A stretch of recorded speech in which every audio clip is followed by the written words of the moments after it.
There's a stone, duller than granite when you first glance at it, sitting in thousands of American homes right now, a stone so rare in its highest form that collectors have paid more than diamonds just to own it. And here's the part most people miss: you might already have one, tucked away in a dusty box, a forgotten jar of rocks, or something you inherited years ago, because this stone, Labradorite, reveals its true value only when the light hits it at the perfect angle, and if you don't know what you're looking for, you could throw away a fortune. They call it the aurora borealis trapped in stone, a gemstone born from fire and darkness, hidden beneath ice and oceans for millions of years, until one day, it flashes back at you with colors no human could ever forget. But what most people don't know is, the rarest form of Labradorite doesn't look rare at all, not until the moment it comes alive. Just last year, an ordinary man from Minnesota, a retired postal worker named Harold Whitman, was cleaning out his late father's workbench that he found a lump of stone the size of a deck of cards, gray, flat, unremarkable. He almost tossed it into the dumpster, but at the last moment, something caught his eye, a faint, electric blue flash across the surface. Curious, he took it to a local rock show. The dealer's jaw dropped, because inside that dull stone was a rare form of Labradorite with a color pattern known as full-spectrum labradorescence. The kind collectors hunt for decades, the kind museums insure behind bulletproof glass. That single stone, almost thrown away, sold $4 for 600. But here's where the story turns shocking.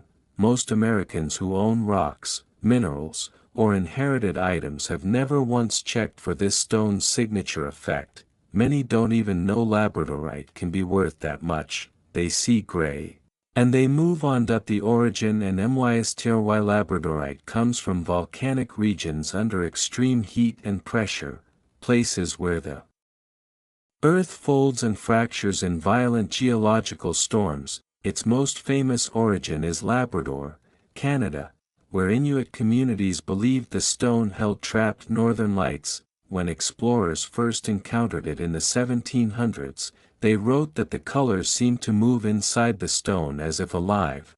But here's the part collectors never talk about: not all Labradorite is valuable. In fact, more than 90% of what's sold today is common grade, dark, muddy, and barely flashing. The treasure lies in the rare 1%. Stones that erupt with color the moment light strikes them. How to identify valuable Labradorite: when you examine a stone, look for three things. 1. The flash, labradorescence, not a dull shine, a sudden burst of color that seems to float beneath the surface. The rarest forms show electric blue, fiery gold, vivid green, deep violet, and the most prized of all, rainbow multi-color. 2. The pattern collectors pay more for: broad, clean color fields, layered bands, full slab, color washes, no crack lines or cloudiness. The more dramatic the presentation, the higher the value. 3. The origin and weight: top quality stones often come from Canada, classic high flash blue; Finland, spectralite, extremely rare, rainbow colors; Madagascar, large slabs, high clarity. A stone the size of a silver dollar can be worth far more if it displays perfect colors. But here's the twist: some spectralite specimens, found only in a few Finnish quarries now nearly depleted, sell for thousands of dollars to elite collectors who know how limited the supply has become, because when the earth stops making something, its value goes only one direction. Now we get to the part that matters most. What is Labradorite actually worth? The answer: it depends on the flash. Price: RNG common Labradorite, $5, $30 nice flash pieces, $40, $200 high grade slabs, $300, $800 museum quality spectralite, $1,000, $3. 000 exceptional full spectrum pieces, $3,000, $10,000 plus. And if you find a stone with perfectly saturated colors, especially blue, green, and gold blending together, you're holding something only a handful of people in the world have ever seen. But here's where the story gets dangerous.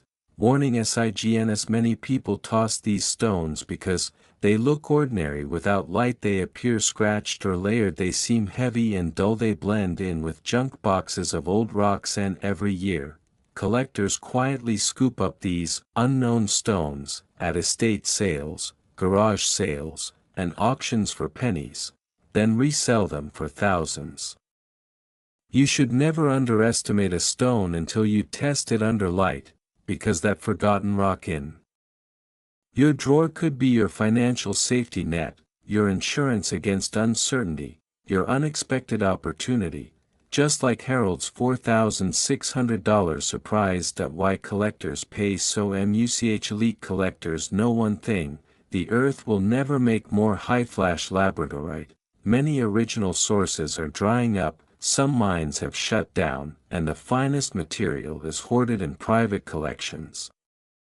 When markets tighten, prices explode, and right now, the market is heating up again. Fast. So before you throw away that box of old stones, before you donate that inherited collection, before you dismiss that dull, gray rock tucked in the back of a drawer, hold it up to the light, give it one more chance, because inside that stone, there might be a flash, a whisper of color, a glow that could change your financial future. And if you want to know about the next gemstone skyrocketing in value right now, click on the next video. This world is full of hidden treasures. And the next one might be waiting in your home, right now.